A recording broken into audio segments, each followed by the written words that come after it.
Hi guys, my name is Sam Batschelet. I'm here today to talk about some research I've been doing on using etcd with Dancer 2.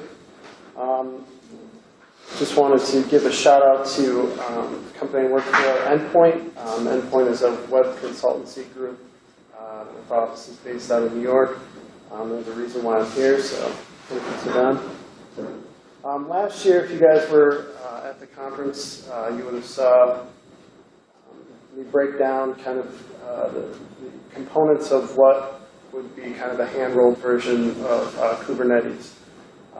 The idea was to develop a local, distributable development environment that would facilitate larger groups either working at home or through a server location.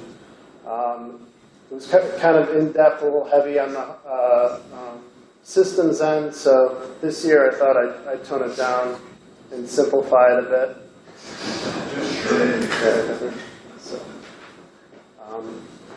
So etcd, how many of you are familiar with etcd? Okay. So etcd is it's a distributed key value store, and it's by the company CoreOS. CoreOS has a lot of cloud-based infrastructure. etcd now is part of Kubernetes internally. That took place within the last couple of revisions, so that's a relatively new thing, and it's a big pat on the back for CoreOS. So it's written in Go, a very small binary size, very easy to distribute. And being a key value store, the things that it's not a database, so you're not going to replace Postgres with etcd. You're not going to replace external file system type of thing. This is only key value store. So using etcd with Dancer, why? So one of after the conference last year and thinking about this year, in general, I tried to find new technology that other platforms are using.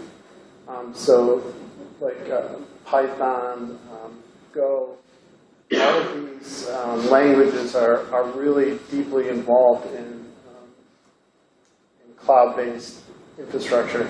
And I mean, for a lot of reasons, I guess Perl isn't as much, but I tried to find a way to bring Dancer into the mix, and Perl in general.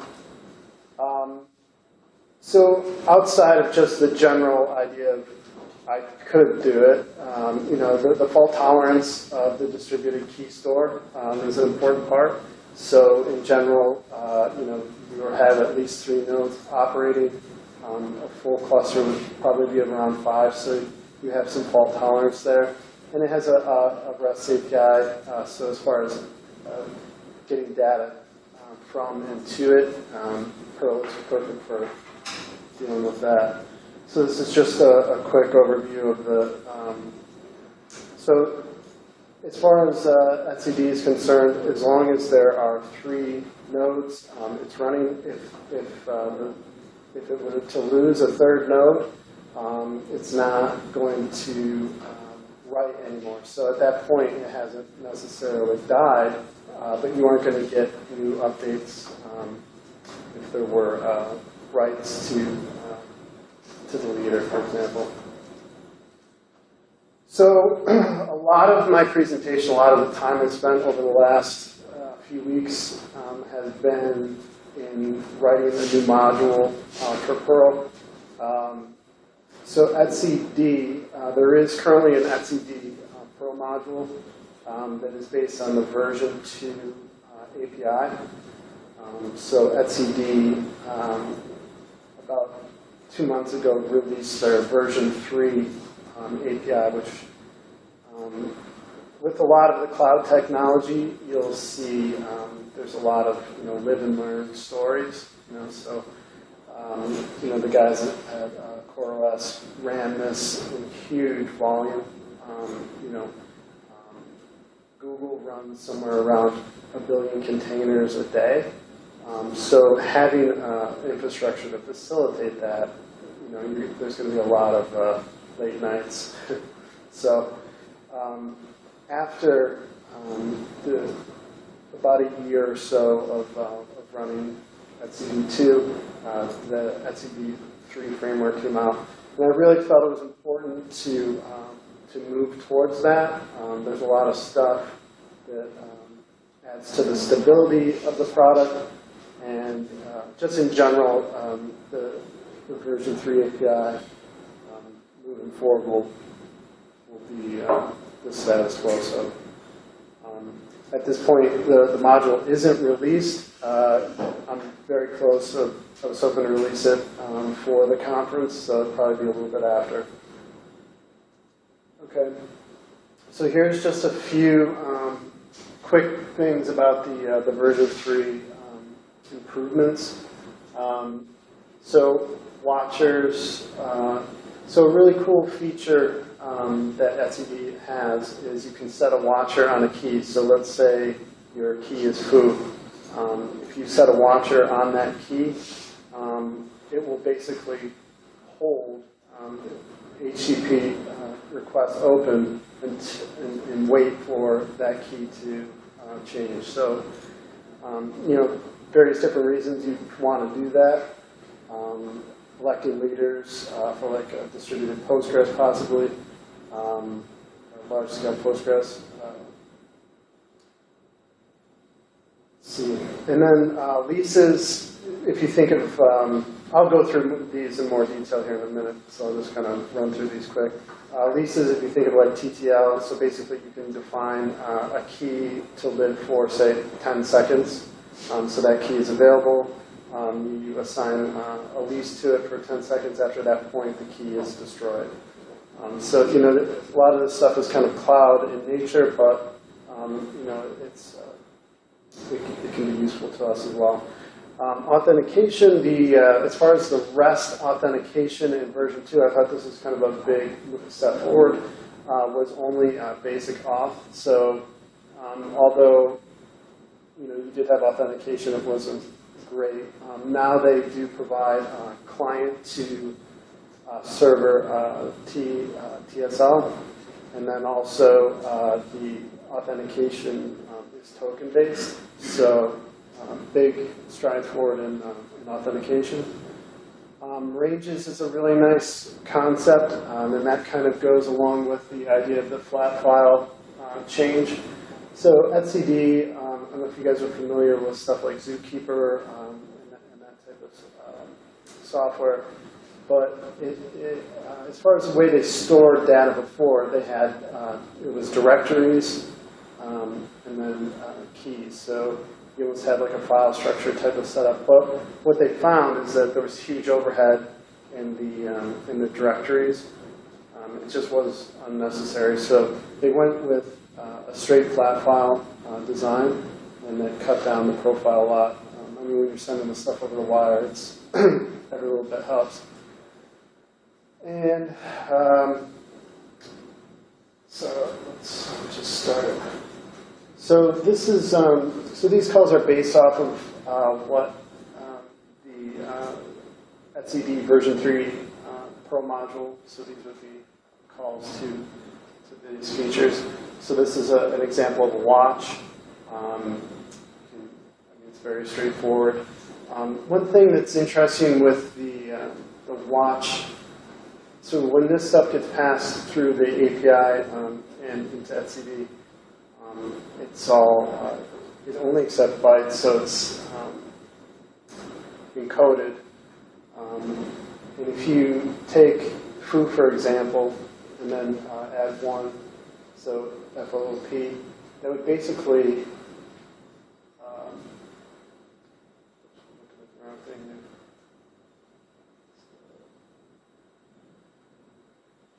okay, so, sorry. So anyways, so back to, so this watch would cover a range from foo, say, 0 to foo 99. And then if we did the put here, you would see if you were to put this on the console. Let me just give a quick demo of that. So we'll just try something on the console. So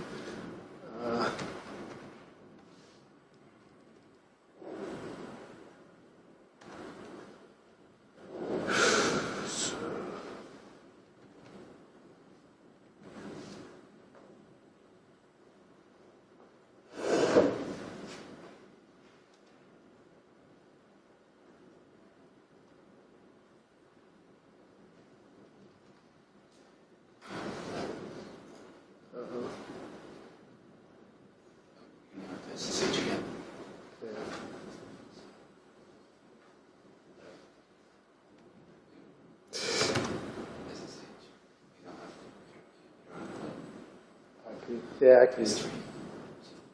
All right.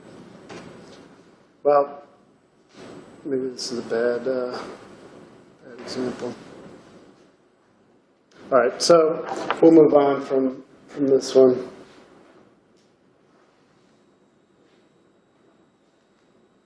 Any questions? I'm kind of just running through this stuff pretty quick.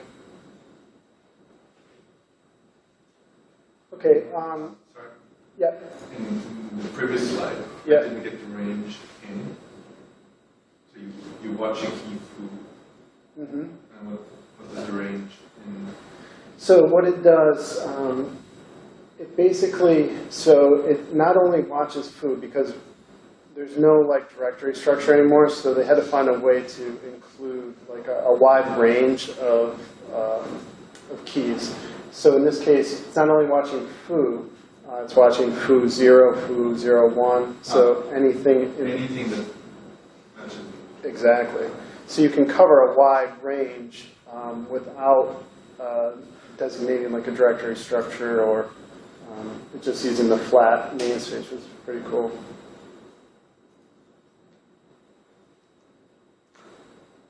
In this example, I use the by adding one byte more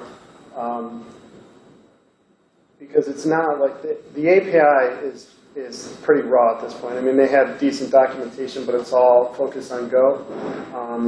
In the module wiki, I do have resources to the API information. But this is something that I kind of had to learn the hard way as far as how to work the ranges because the documentation is a little light. So, if you wanted to cover a large key range to return, this would be like the equivalent of, splat. Again, just quick, this is just a lease example. This is done through the Etsy Cuddle. So there's a lot of ways to access etcd directly. You have etcd Cuddle, which would be installed with the application. It's kind of their local client. And then you also have the REST API and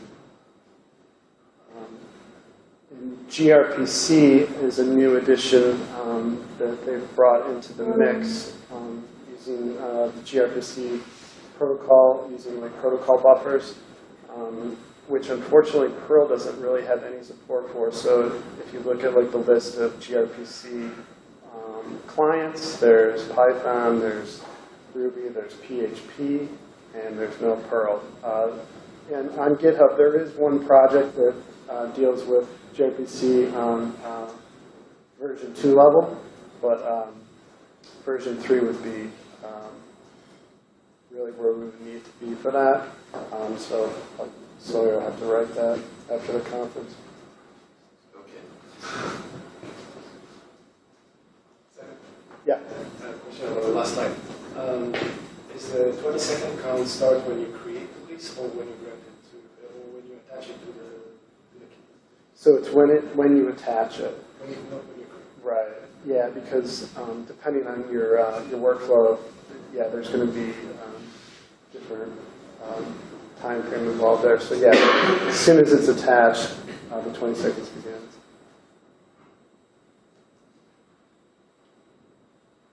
And this is just a simple put.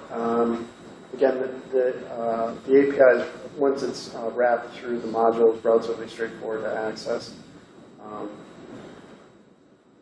So again, there's just a single range.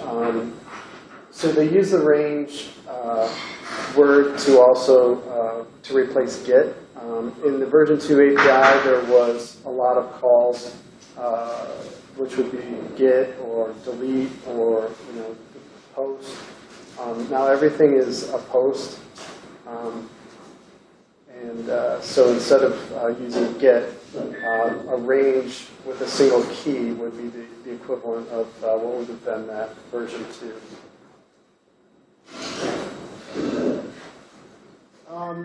So outside of just the general Perl module end, I wanted to kind of outline my thoughts for the Dancer plugin. I do have this started, and pretty good interface set up with the etcd3 module. This example is kind of like a plugin database example, where you can basically bring in etcd with a keyword. You have general access to do stuff like add the data to a token. Other ideas I had were we lost some, but basically what we had here was like a namespace. So you had /etcd, and that would be a special area where if you were to call, for example, foo, it would be bring a whole, it would return a JSON object of the entire, it would be a range, much like we saw before. Does etcd have already have like a REST interface like that? Yeah. So why not use that one? Why not use it directly? Yeah. I mean, the problem is, that's a good question. I mean, this was just basically an idea for usage. You could certainly do it in different ways. But yeah, you could access it directly through the code. It's just the module, and then the plugin would make that a little easier for you.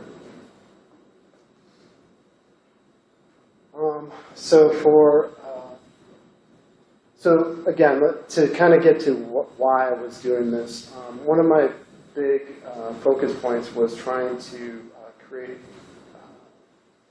the ability to distribute configuration files easily.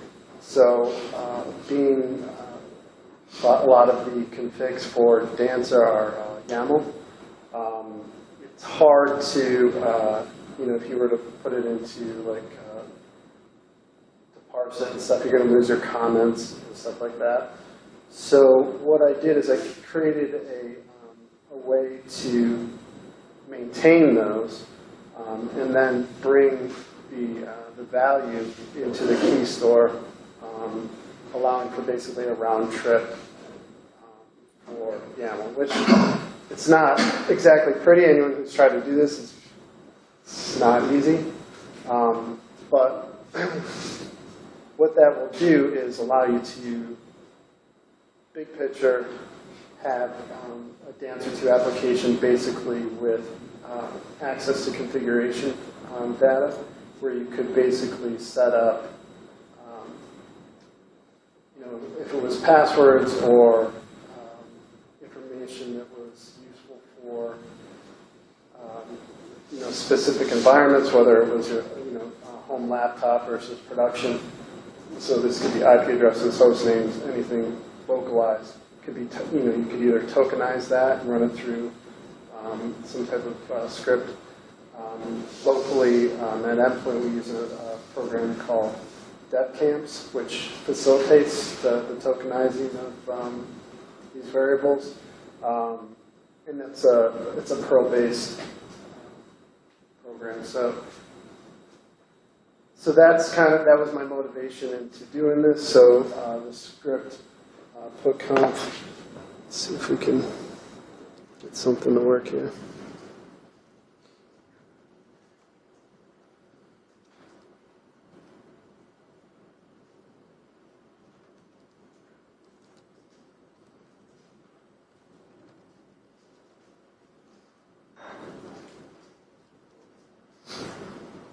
Okay.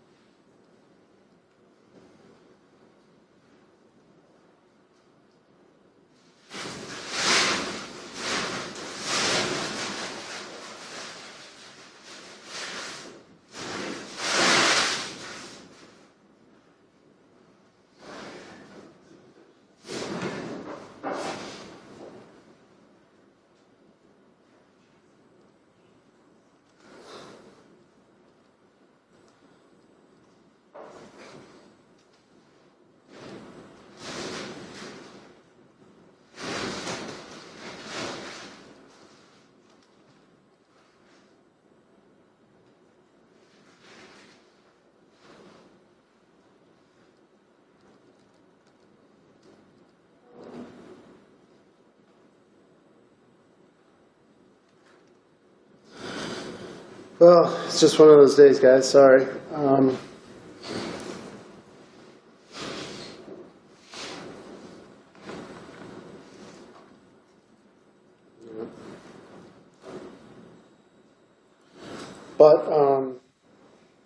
So basically, we might as well just go through the code on that. Probably be better display.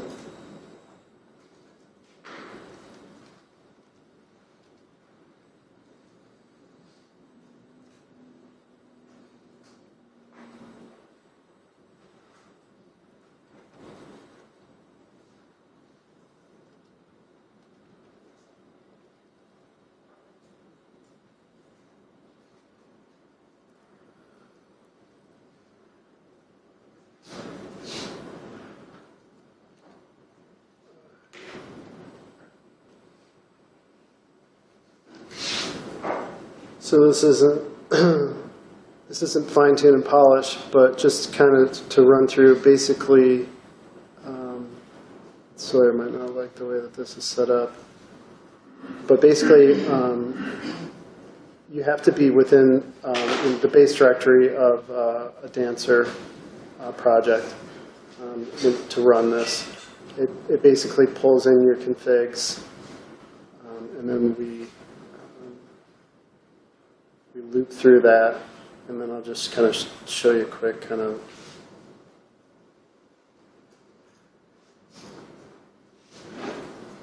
ideas here. So basically, what I do is,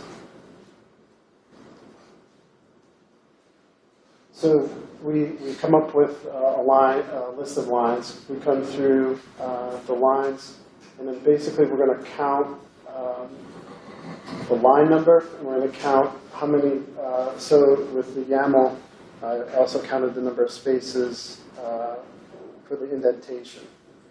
Unfortunately, like dealing with YAML in the way that I was dealing with it, it got kind of complicated. So to simplify it, I just took that information, stored it in the hash, and then what I did was put that into hash flatten, and what it did, the first time that basically when I wrote this, I was writing it for the version 2 API, so I structured it to look like a directory structure. So when this flattens out, it looks like a directory path. Maintaining the structure required for the YAML to be rewritten back. And then we pass that data basically directly to etcd. So I know it's kind of a whirlwind here. Any questions on that? So you're reading your config data from your answer app and then writing it directly to etcd. Yep.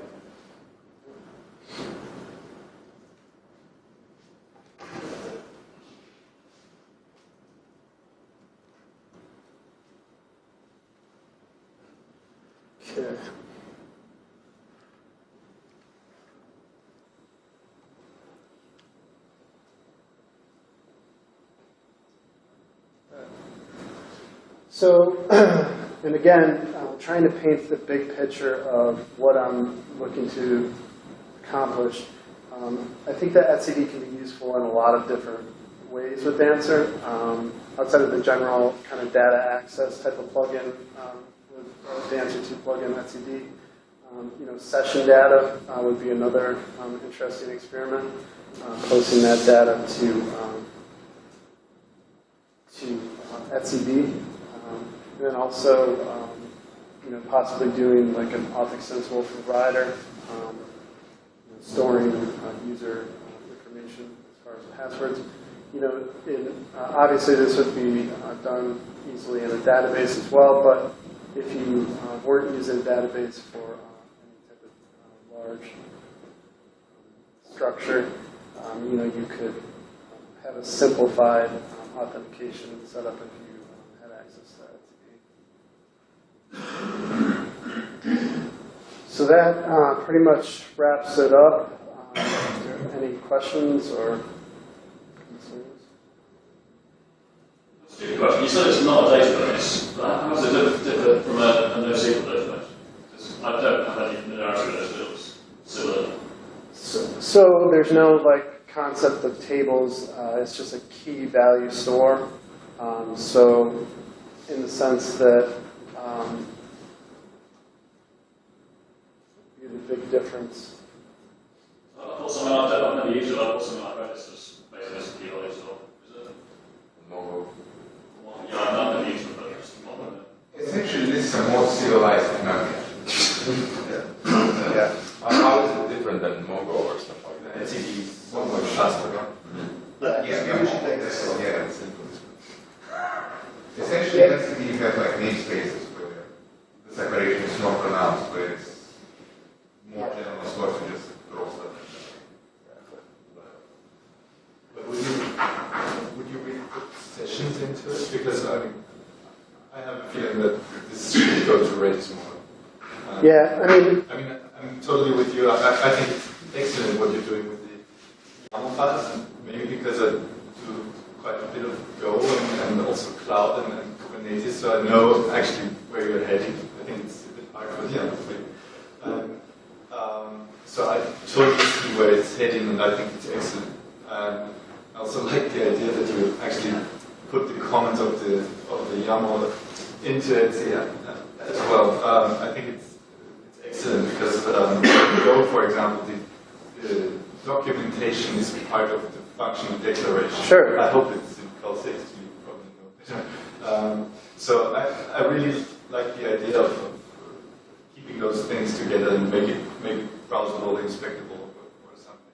yeah, because once you have the key on the value level, there's a lot you could do there. I mean, it's yeah, I think it's really interesting to be able to have access to that data easily.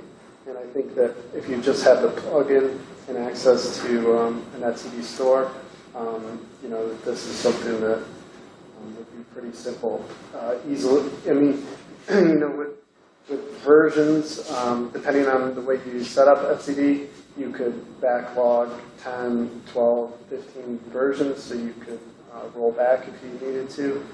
That does kind of add to the overhead, but it's something where the version free API allows for easy dumping of snapshots too. So that's kind of So you're just load balancing with that and firing up more and more dances. Yeah. And that just works fine. Yeah, I mean, in a large scale, this would be something that would be, probably facilitated by something like Kubernetes as far as, management. But, I still think that on a simple level, because, etcd can be run locally, so you don't have to have a cluster or server environment to test it. So you can just run it locally just by issuing etcd. It'll spawn up a local instance. And the module defaults actually go are set to those values, so it's really easy just to get up and start playing with it. So, I mean, basically, I feel that there's a lot of opportunity here with etcd. You know, maybe I haven't outlined everything perfectly as far as you know, other people's ideas they may have to utilize it, but I think it's something that it's worthwhile checking out. What's the status of the plugin? So the plugin, I have access to. I've been spending a lot of the time just trying to get, because I had everything set up for the version 2 API, and then got a little overzealous and rewrote it all. So the plugin, I think, probably would be ready within, you know, say, a week. It's not too much work. Wow. I mean, that's super awesome. Are you actually watching the config when you fire up your dancer? And then when you change, I don't know, like database passwords or something, dancer actually reloads the config? Because, I mean, there are... Well, it wouldn't, I mean, if the config changed, even what the answer was running. So it depends on the plugin. You can't shake your head because it depends on the plugin. Well, Plugin doesn't reload the plugin can scan the config, but the answer itself by default will not reread the config. Yeah, no, but what you would have to do is whenever someone accesses the handle, you'd have to actually call it a sub. You know, that's how, for example, in Go, Viper, you can actually bind to the config, and whenever the config is changed, you will read the new value from the config automatically. So I was just because you had the Go slides and everything, so I thought you probably took that concept as well. Wouldn't you want to have a plugin for plugins? Restart the answer. You just take down the plug and restart the plug with the new config. yeah, I mean, that's certainly possible. I mean, if you did that, I'm not sure Sawyer would probably understand that better. If a applied plugin to reload the config would make more sense there. He's rolling his eyes pretty happily. Plugin would not work because the config is app specific, it's not plug specific, so plugin isn't aware of the concept of a plugin, of the config. And in Dancer, we explicitly don't do this because it would be very slow on your system because you have to re-trigger instantiation of engines. So it's a nice feature, but personally I think it's not a good idea. Yeah, especially, I mean, if you change your port number or something, you really have to take down the server. I mean, yeah, but that's something very difficult to communicate. Okay, you can change this, but please don't change the port number because then we really have to rebind to the interface. So we have to take down the server and have to take it up again. So I think just stabbing the pod and letting it restart in Kubernetes is the best idea to restart. Yeah, but that's why we have scripts and APIs and interfaces and inits to communicate stuff like restarting the process. Solve Unix problem.